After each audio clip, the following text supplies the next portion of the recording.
السلام عليكم ورحمة الله وبركاته. لعل الجميع في أفضل حال. اتكلمنا من فضل الله سبحانه وتعالى على إن في 6 حروف في الفاتحة ممكن يحدث فيهم أخطاء.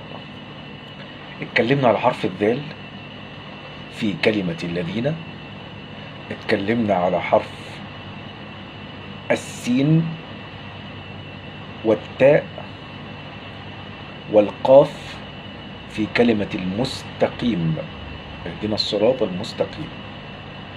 ونرجو من الأحبة يعني إن هم يراجعوا المقاطع اللي فاتت لو هم ما طلعوش عليها للفائدة الكبيرة، لأن زي ما قلنا قبل كده المقاطع متصلة. إن شاء الله النهاردة نتكلم على آخر حرفين في الفاتحة تشيع فيهم برضو أخطاء معينة، زي كلمة صراط الذين أنعمت. الفعل أنعمت ما ينفعش بأي شكل إن نقول حرف التاء مضموم، ما نقولش أنعمت. صراط الذين أنعمت بالفتحة، تاء المخاطب ما نقولهاش تاء فاعل. اللي يتعمد إن هو يقول أنعمت ممكن تبطل صلاته.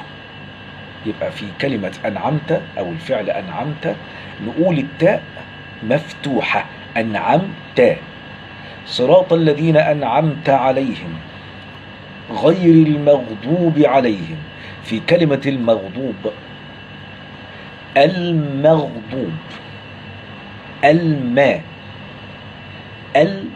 اسمع كويس، الماء مش الما. الماء محمد ماجد مازن. الماء مش الما. المغضوب عليهم. يبقى في أنعمت نقول الفاتحة عندما نصل لقول الله عز وجل أنعمت التاء مفتوحة، أنعمت عليهم غير المغضوب عليهم.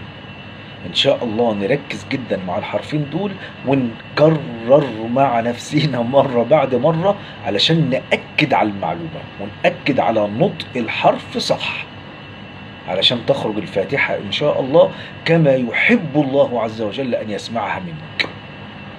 وإن شاء الله المقطع القادم نتكلم بخصوص الفاتحة على أمر أيضا